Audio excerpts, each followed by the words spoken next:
सिमट रही ये बस्तियां गोद में तराई की, थारू के बसेरे बातें बुकसार की, बातें बुकसार की। सिमटती बस्तियां, सिमटती बस्तियां, सिमटती बस्तियां, सिमटती बस्तियां, सिमटती बस्तियां, सिमटती बस्तियां।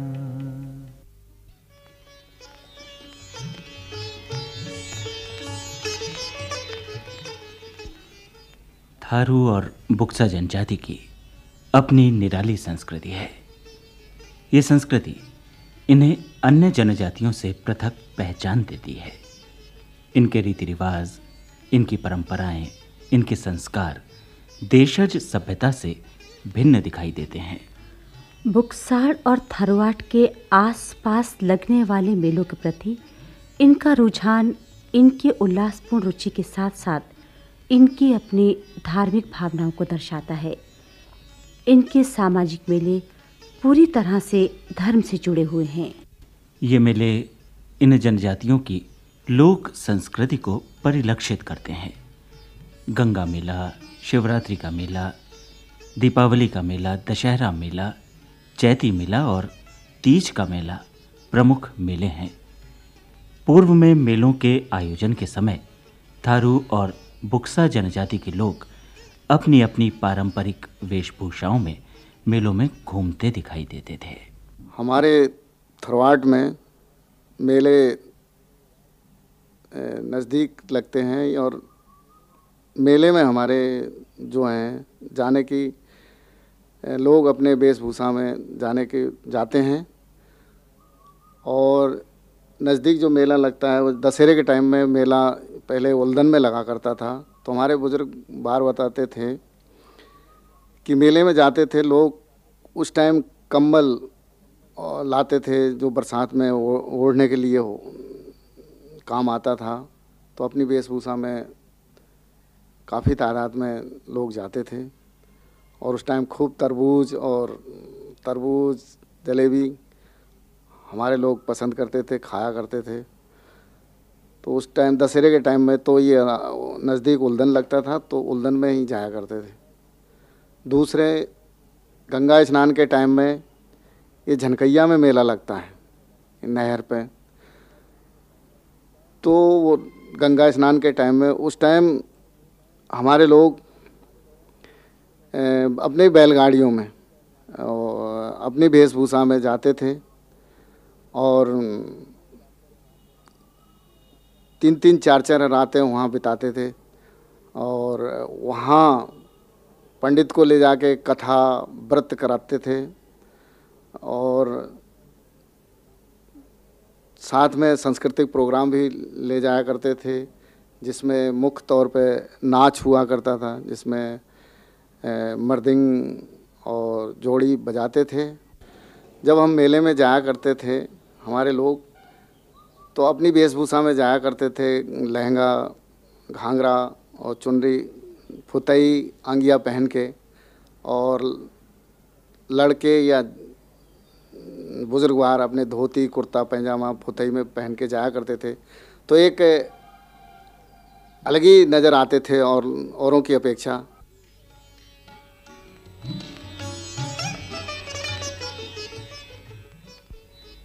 जनजाति के मेलों का आयोजन ज़्यादातर 3-4 दिन तक होता है। इन मेलों में ये लोग अपनी ज़रूरत की पूर्ति करते हैं और दैनिक प्रयोग की वस्तुओं की खरीदारी इन मेलों में ही करते हैं। अपने सगे संबंधियों और मित्रों से मिलने का एक शुभ अवसर देते हैं ये मेले। पहले हमारे थारू लोग बैलगाड़ी में बैठ के जाते, इस तरीके से कपड़े पहनते, माल भी पहनते, जेवर भी पहनते, हंसली भी है, नथनी भी है, बंधी भी है, पहुँची भी है, चूड़ी भी है, हरवा भी हैं, सकरी भी है। सब कुछ पहन के बच्चों से बूढ़े तक सज धज के खूब आराम से जाते, बैलगाड़ी में बैठ के और नाच गाना गाते जाते।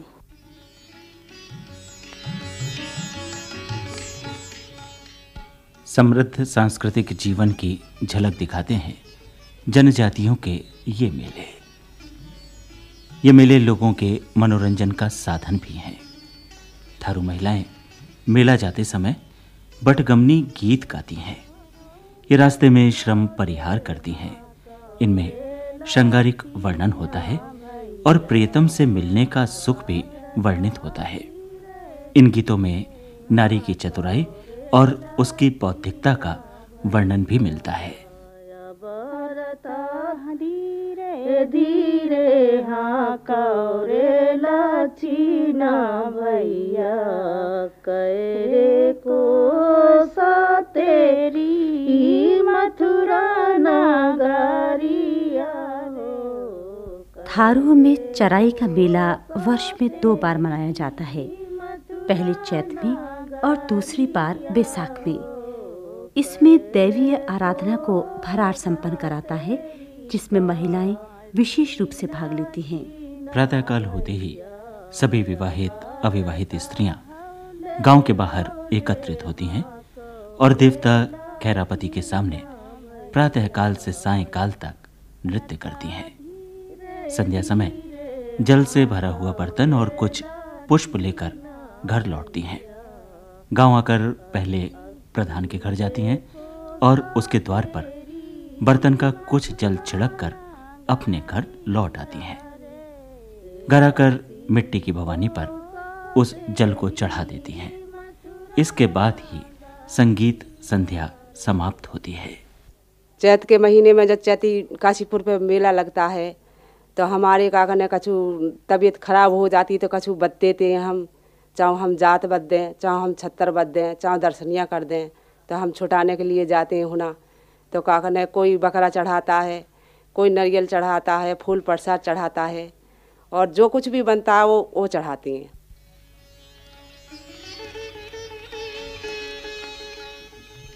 शिवरात्रि का मेला खटीमा से 4 मील उत्तर में चकुरपुर गांव में लगता है। यहाँ एक बाग में भगवान शिव का मंदिर है, जहाँ बहुत बड़ी संख्या में थारू एकत्रित होते हैं और इच्छानुसार मंदिर में शिव जी के दर्शन करके श्रद्धापूर्वक धन दान करते हैं। ये मेला 4 दिनों तक चलता है। यहाँ पर लोग अपनी ज़रूरत की चीज़ें भी खरीदते हैं। थारुओं का एक मेला रतनपुर गांव के पास ही एक बाग में जून माह में लगता है और शिवरात्रि के मेले की ही तरह ये मेला भी 4 दिन तक चलता है। निधुओं का घर यह स्थान खटीमा से लगभग 8 मील दूर है। यहाँ भी जो मेला लगता है वो अगहन में पूर्णमासी के दिन से शुरू होता है और लगभग 4 दिन तक चलता रहता है। खटीमा से 12 किलोमीटर दूर नानक मत्था साहिब है, सिखों का पवित्र तीर्थ स्थल। मानव दृष्टि से ये प्रथम श्रेणी में आता है। दीपावली के पर्व पर 10 दिन तक यहाँ लगने वाला मेला जनजाति के इन लोगों का मुख्य आकर्षण है। गुरुद्वारा परिसर में स्थित पवित्र पीपल के वृक्ष में ये लोग भी मन्नतों के धागे बांधते हैं, मत्था टेकते हैं। बुक्सा जनजाति के लोगों में भी चैती के मेले के अलावा अन्य मेलों में भी जाने की परंपरा है।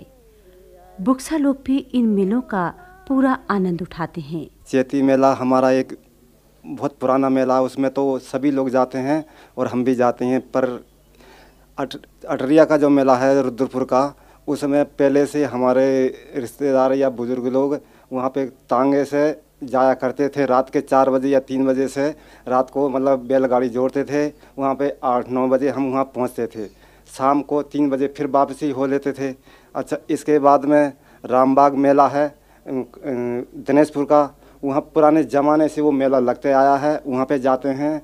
और जहर पीर का मेला है, वो नोबी में भी बहुत सभी लोग मिलजुल के अपना साथ देते हैं और मेला देखते हैं।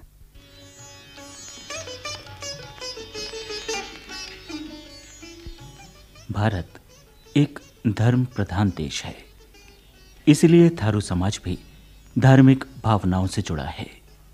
इनकी दृष्टि में कार्तिक में गंगा मेले का विशेष महत्व है। गंगा मेले का इन्हें बहुत दिन पहले से इंतज़ार रहता है। मेला लगने से 3-4 दिन पहले ये लोग सब सामान सहित गंगा घाट और शारदा नदी पर चले जाते हैं। स्त्रियां गाती बजाती हैं और पुरुष और बच्चे नाचते हैं। गंगा मैया की जयकार का उद्घोष करते हुए गंगा मेले की ओर प्रस्थान करते हैं। भैया करे को सा तेरी मथुरा नगरिया हो करे को। जनजाति के ये लोग मूलतः सनातनी हैं, मूर्ति पूजा पर विश्वास करते हैं, इसलिए हिंदुओं के त्योहारों को ही मुख्य मानते हैं। होली, दीपावली, दशहरा, नागपंचमी, तीज, रक्षाबंधन, जन्माष्टमी, भैया दूज और करवा चौथ, ये सभी प्रमुख त्योहार ये लोग भी मनाते हैं। इनके सभी त्योहारों में हर्षोल्लास नहीं होता है, लेकिन कुछ प्रमुख त्योहार हैं जिन पर उत्सव मनाए जाते हैं।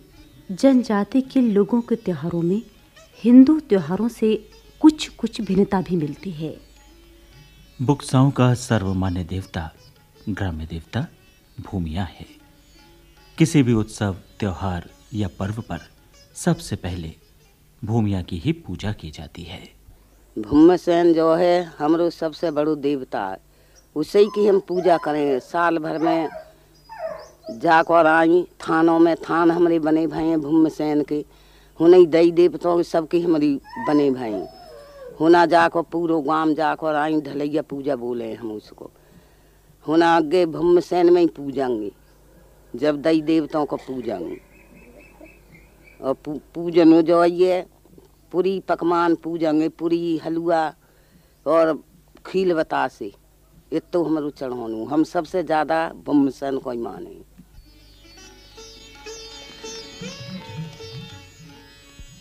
थारू में महिलाओं का एक खास त्योहार चराई है। चराई चैत या बैसाख के शुक्ल पक्ष के चौथे दिन मनाया जाता है। घर घर में अच्छे अच्छे पकवान बनते हैं। पापड़, कचरी, पूरी हर घर में बनते हैं। चराई के एक दिन पहले सामूहिक रूप से ये लोग नदियों या तालाबों में मछली का शिकार करते हैं और चराई वाले दिन मछली मुख्य रूप से भोजन में रहती है। ये त्योहार अब प्रायः लुप्त हो गया है। चराई के त्योहार से जुड़ी एक और बात है। यदि गांव में लड़के का विवाह उसी साल हुआ हो तो गांव की सभी नई बहुएं चराई वाले दिन ही चालने यानी गौने में आती थी।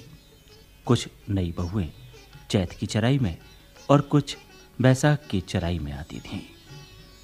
गांव की महिलाएं ग्राम देवता भूमसेन में एकत्रित होती थीं। भूमसेन की पूजा करती थीं, वहीं खाना पकवान ले जाती थीं और आपस में वितरित करके खाती थीं। नागपंचमी का त्योहार भी जनजाति के लोग धूमधाम से मनाते हैं। ये लोग नागों को दूध पिलाते हैं। इन लोगों का विश्वास है कि जब से सृष्टि की रचना हुई है तभी से नाग देवता की पूजा होती आई है। इस पूजा में भरार विशेष रूप से भाग लेता है। इस दिन डफ बजाई जाती है। मिट्टी के बड़े मटके के मुंह पर फूल की थाली ढककर कपड़े के कोड़े से इसे बजाया जाता है और साथ में मृदंग और झांझ भी बजाई जाती है। नागों को प्रभावित करने के लिए भरारे द्वारा मंत्रों का जाप होता है और नागों की पूजा अर्चना की जाती है।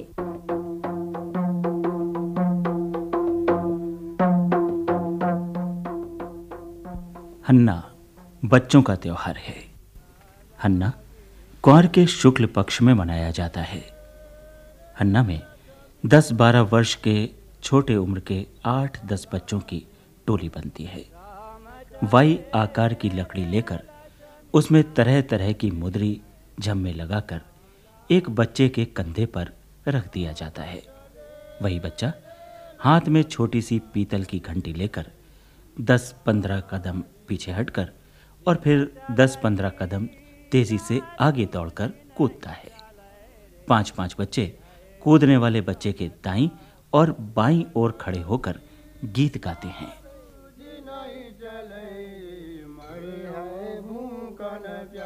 जिन चल सीता तुझ नहीं चले रे, मारे है भूखन प्यास। जिन चल सीता तुझ नहीं। ये टोली गांव के घर घर में जाती है।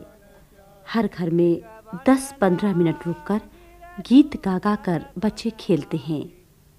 घर की स्वामिनी धान और चावल के रूप में बच्चों को भेंट देती है। ये क्रम क्वार की पूर्णिमा तक चलता है और अंत में चावल के आटे का हिरन का आकार बनाकर और वाई आकार का हन्ना बनाकर पानी की भाप में पकाकर पकवान बनाया जाता है।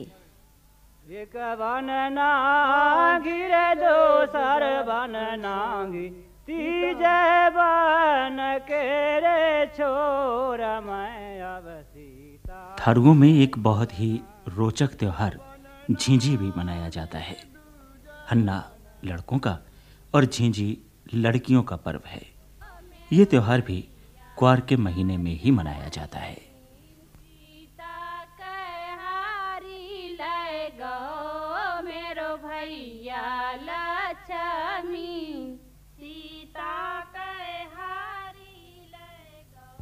चराई, हन्ना और झींझी तीनों त्योहार जनजाति के लोगों के विशेष पर्व हैं। नाग पंचमी बनाने का भी अपना अलग अंदाज है, जो देशज सभ्यता से काफ़ी कुछ भिन्न है। त्योहार मनाने के ढंग इनकी अपनी खास संस्कृति को दर्शाते हैं।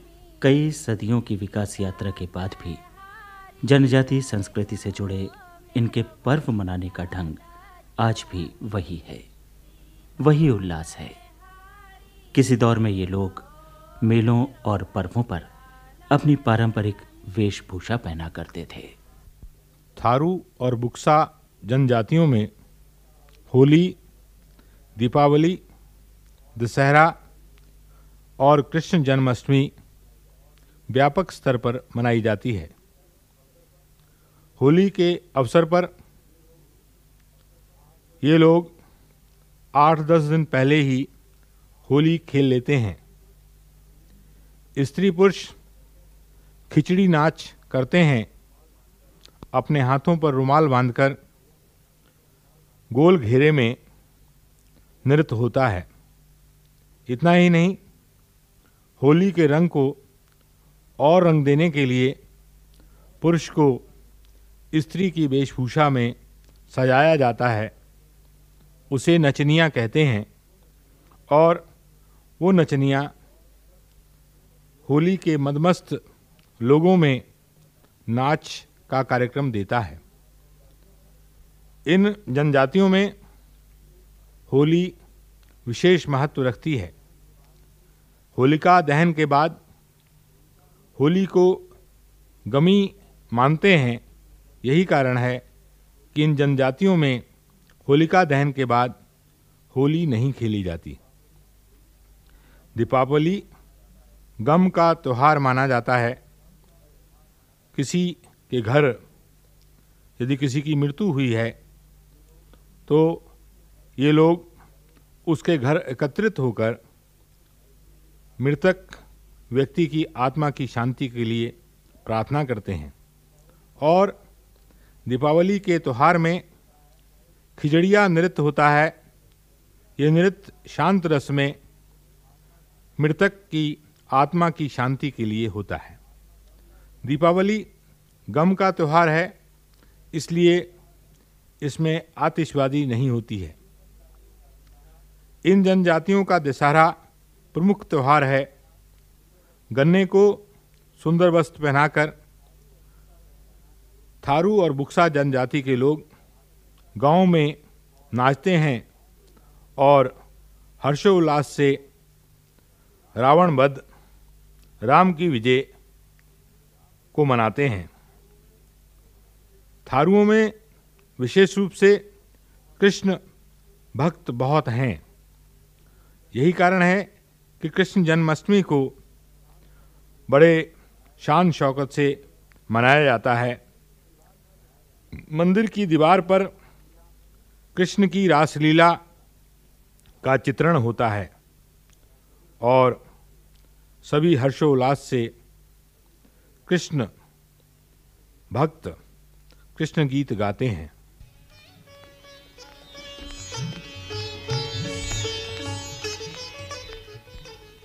थारू और बुक्सा जनजाति के लोगों के मेले और कुछ विशेष पर्व वास्तव में जन सामान्य का ध्यान अपनी ओर आकर्षित करते हैं। गीतों के साथ मेलों की ओर प्रस्थान और गीतों के साथ ही पर्वों का आयोजन निश्चित ही इनकी अपनी सुंदर संस्कृति का परिचायक है।